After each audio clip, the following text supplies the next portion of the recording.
Olá, eu sou o Luke. Bem-vindo ao canal Minuto Terror. Deixe seu like e se inscreva no canal. Comente de qual região do Brasil você é. Eram 2 da manhã e o silêncio da noite foi interrompido por um leve zumbido do meu celular na mesinha de cabeceira. Esfreguei os olhos, ainda meio dormindo, e o peguei. Uma notificação do aplicativo de segurança brilhava na tela. Movimento detectado na porta da frente. Minha mente estava confusa, mas a curiosidade falou mais alto. Toquei para abrir a transmissão da câmera, esperando talvez um gato perdido ou um galho balançando ao vento. Em vez disso, a imagem em preto e branco mostrou uma figura, um homem de jaqueta com capuz parado, olhando diretamente para a lente. A visão me deixou alerta. Mexi no celular, desligando o app, convencido de que era um defeito ou um truque de luz. Mas o telefone vibrou novamente quase imediatamente. Hesitei. Depois abri o app mais uma vez. A figura estava mais perto agora, o rosto quase pressionado contra a câmera, o capuz projetando uma sombra sobre suas feições. Saí da cama, as mãos trêmulas enquanto me dirigia à janela. Espiei pelas persianas, examinando a rua abaixo. Nada. Apenas o brilho vazio das luzes de rua e o ocasional farfalhar das folhas. O silêncio parecia inquietante, mas me convenci de que não era nada sério ainda. Outra vibração. Olhei de volta para o celular, as palmas das mãos úmidas. A transmissão mostrava que ele estava na varanda agora, a poucos metros da porta. Sua silhueta era inconfundível, parada ali como se soubesse que eu observava. Fiquei paralisado por um momento, sem saber o que fazer. Fechei os olhos, respirando fundo, tentando organizar meus pensamentos. O telefone vibrou novamente, e dessa vez a imagem fez meu fôlego falhar. Ele estava dentro. A câmera da sala o capturou atrás do sofá, de costas para a lente, imóvel. Um rangido nas tábuas do assoalho ecoou pela casa. Virei-me rapidamente, esperando vê-lo, mas o quarto estava vazio. O silêncio que se seguiu era denso, pressionando-me. Peguei uma lanterna na gaveta, os movimentos rápidos mas calculados, e entrei no corredor. O som de outro passo, mais pesado dessa vez, veio da sala. Aproximei-me da esquina, espiando ao redor. Apenas sombras. Minha mente disparou com possibilidades, um arrombamento, um erro, qualquer coisa para explicar. Então, de repente, o som de sirenes cortou a noite. Luzes vermelhas e azuis piscaram pelas janelas, projetando padrões irregulares nas paredes. Alívio me invadiu quando ouvi a porta da frente ser arrombada. Botas pesadas entraram, seguidas por ordens secas. Mãos para cima. Deite-se. A polícia havia chegado. Fiquei para trás, observando do corredor enquanto 2 policiais lutavam para imobilizar uma figura que se debatia. Era o homem de capuz, o capuz caindo para revelar um rosto desgrenhado e olhos selvagens. Eles o algemaram e um policial se aproximou de mim, perguntando se eu estava bem. Assenti, ainda processando. Eles explicaram que ele era um fugitivo, foragido há semanas, e meu sistema de segurança havia disparado um alerta que se conectou à rede de câmeras da vizinha. Descobri que a idosa do apartamento ao lado havia atualizado seu sistema recentemente, e o alarme dela havia alertado a polícia ao mesmo tempo que o meu. Esse duplo alerta foi o que os trouxe tão rápido. O policial anotou meu depoimento enquanto eles garantiam a cena. Soube que o cara vinha mirando casas na região, entrando silenciosamente. As imagens das minhas câmeras, combinadas com as da vizinha, deram aos policiais o suficiente para rastreá-lo. Encontraram ferramentas com ele, ganchos de fechadura, uma pequena chave de fenda, prova de que ele planejava mais do que uma visita casual. A polícia me agradeceu pelas evidências, dizendo que poderiam ajudar a resolver outros casos ligados a ele. Fiquei ali, observando enquanto levavam para fora, a cabeça baixa, enquanto a adrenalina lentamente diminuía. Mais tarde naquela manhã, depois que a polícia foi embora e a casa ficou silenciosa novamente, sentei-me com uma xícara de café, revivendo a noite na minha cabeça. A vizinha, Dona Delgado passou para ver como eu estava. Era uma mulher pequena com olhos atentos, e ela admitiu que também suspeitava de ruídos estranhos. A câmera dela havia capturado-lhe rondando a cerca dos fundos dias antes, mas ela não deu muita importância até o alarme disparar. Conversamos por um tempo, compartilhando o alívio de estarmos seguros. Ela trouxe um prato de biscoitos, um gesto simples que me trouxe um pouco de calma após o caos. Nos dias seguintes, não conseguia tirar da cabeça a imagem daquela porta aberta, a escuridão lá dentro. Verifiquei as fechaduras 2 vezes antes de dormir. Instalei uma tranca extra e mantive o aplicativo de segurança ligado 24 horas por dia. A polícia ligou mais uma vez para confirmar que as imagens estavam com a equipe técnica e comecei a sentir o peso disso diminuir. Dona Delgado e eu ficamos mais próximos, conversando por cima da cerca sobre o jardim dela e meu novo emprego. A vida voltou a uma rotina, mas a experiência deixou uma marca. Olhava para a parede que dividíamos às vezes, meio esperando ouvir aqueles arranhões novamente, embora nunca mais viessem. Semanas depois, recebi uma carta do departamento de polícia. O fugitivo havia sido ligado a vários arrombamentos pela cidade, e minhas imagens ajudaram a garantir a condenação dele. Incluíram uma nota de agradecimento que emoldurei e pendurei na cozinha, um lembrete daquela noite, mas também de como situações perigosas podem se transformar em algo positivo. Dona Delgado viu isso na próxima visita e sorriu, dizendo que formaríamos uma boa equipe. Ri, concordando, e planejamos melhorar nossa segurança juntos. O bairro parecia um pouco mais seguro, e eu me sentia um pouco mais em casa, mesmo com a memória daquela figura escura ainda pairando na minha mente.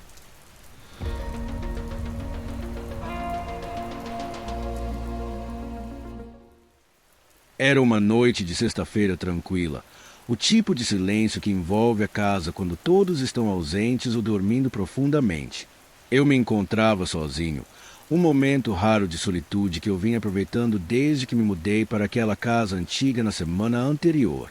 A residência, construída nos anos 1950 com paredes de concreto grosso e janelas de madeira que rangiam ao menor vento, parecia o cenário ideal para o que eu tinha em mente. Eu vinha planejando esse vlog há semanas, minha primeira tentativa de criar algo assustador. Um passeio temático de Halloween que combinasse minha paixão por vídeos com a atmosfera única do lugar. A câmera estava montada em um tripé na sala de estar, sua luz vermelha piscando enquanto eu ajustava o ângulo, testando minhas falas com um sorriso hesitante. Bem-vindo ao meu vlog de casa assombrada, comecei, inclinando-me para a lente, tentando soar confiante apesar da voz um pouco incerta. O lugar era velho, com pisos desnivelados que pareciam carregar ecos de décadas, janelas que deixavam entrar ar frio, mas achei que isso só aumentaria o clima. Desliguei quase todas as luzes do andar de baixo, deixando o brilho suave de algumas velas iluminar as paredes, projetando sombras que dançavam e davam um ar misterioso. Meu celular repousava na mesa, com o aplicativo de gravação aberto, pronto para capturar extras. Passava um pouco da meia-noite e eu estava entrando no ritmo da narração, descrevendo o ambiente, quando o primeiro som estranho interrompeu meu foco. Era quase imperceptível no início, um leve toque, como se algo pequeno tivesse caído no andar de cima, talvez um lápis ou uma moeda. Parei, inclinando a cabeça para ouvir melhor, tentando identificar a fonte. Imaginei que fosse a casa assentando, comum em construções antigas, ou um galho roçando o telhado com o vento que começava a soprar. O microfone captou o som, um arranhar sutil que pensei em usar como efeito no vídeo. Continuei, falando sobre a história que pesquisei, construída nos anos 50. Dizia-se que um morador recluso viverá ali isolado até sua morte. Mas o som voltou, mais alto, com toques rápidos e um arranhar grave. Parei, a câmera ainda gravando, e escutei. Vinha do segundo andar, onde ficavam os quartos e um quarto de armazenamento intocado. Olhei as escadas escuras, hesitando, mas decidi incluir no vlog. Parece que temos atividade, disse, forçando uma risada. Peguei o tripé e subi, a lente tremendo enquanto narrava minha investigação. As tábuas rangeram e sombras dançavam à frente. Ao subir, os ruídos ficaram mais claros, um arranhar rítmico, como unhas na madeira, com batidas suaves. Minhas mãos apertaram o tripé, a câmera oscilando. Cheguei ao corredor do segundo andar, estreito, com portas fechadas e ar parado. Panorameei, sussurrando sobre o quarto de armazenamento, sempre trancado. O som vinha dali, mais alto. Caminhei com cuidado, a câmera capturando papel de parede desgastado e poeira flutuante. Então vi a porta entreaberta. Eu a checara antes, trancada, e vivia sozinho. A escuridão lá dentro era densa. Um baque alto veio de dentro, seguido por um arranhar de algo pesado. Isso não era o plano, murmurei, aproximando-me. Empurrei a porta, que rangeu, revelando caixas e uma prateleira caída. Uma sombra se moveu perto da janela aberta, o ferrolho solto. Tropecei, a câmera capturando algo recuando antes da luz falhar. Usei a lanterna do celular, mas a sombra sumiu. O ferrolho balançava e percebi, alguém estivera aqui. Um baque veio da prateleira e saí, trancando a porta. Lá embaixo, revi o vídeo, arranhões, batidas e um sussurro indistinto. Chamei a polícia, que chegou em 20 minutos. Levei-os ao quarto e encontraram uma pegada enlameada e a janela aberta. Suspeitaram de arrombamento, mas não acharam ninguém. Mencionei o vizinho curioso, que negou saber de algo. Deixaram um número de caso. No dia seguinte, ampliei a sombra no vídeo humana esguia. Postei online como casa assombrada que deu errado. Um comentário sugeriu um ladrão local. A polícia confirmou e, uma semana depois, pegou o suspeito com minha ajuda e uma câmera de vizinho. A janela foi o ponto de entrada. Tranquei o quarto com um novo ferrolho. Terminei o vlog como série sobrevivendo à noite e me tornei mais atento, aliado ao vizinho, transformando o medo em força.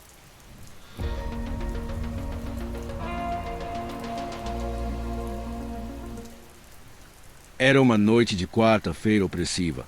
O silêncio do meu pequeno apartamento cortado apenas pelo tic-tac insistente do relógio na cozinha, como um eco distante de algo prestes a acontecer.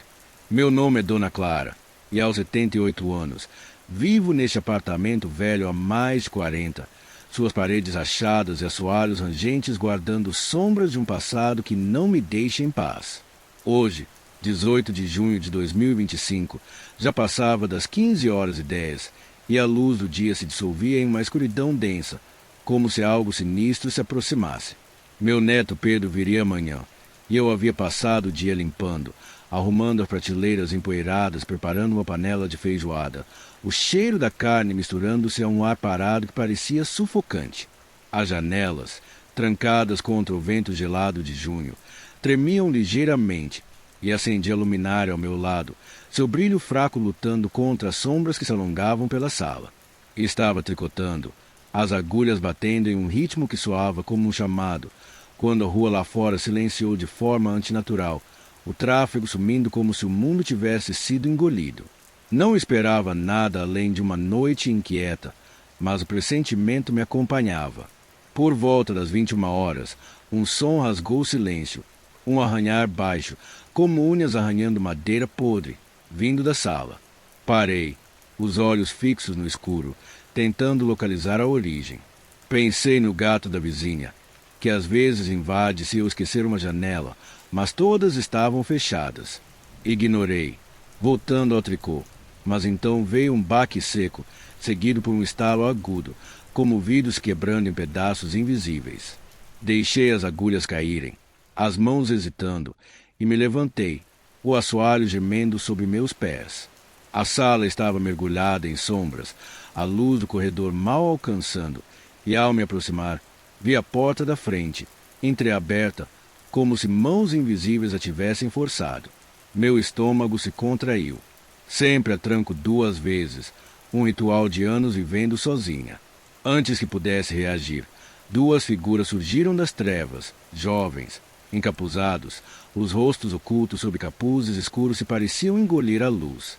Um carregava uma mochila distendida, o outro uma lanterna cuja luz tremia, iluminando seus passos furtivos. Pararam ao me ver, e eu congelei, o ar ao redor carregado de uma ameaça palpável. A mais alta, uma mulher cuja silhueta parecia distorcida, fez um gesto rápido ao homem, murmurando algo que soou como um sibilo demoníaco. Eles haviam violado meu espaço. Os castiçais de prata da lareira sumiram, engolidos por sombras, e a gaveta do relógio do meu marido estava escancarada, vazia, como se algo tivesse devorado. "Quem são vocês?" exigi, a voz cortante, mas eles me ignoraram, olhos brilhando sob os capuzes.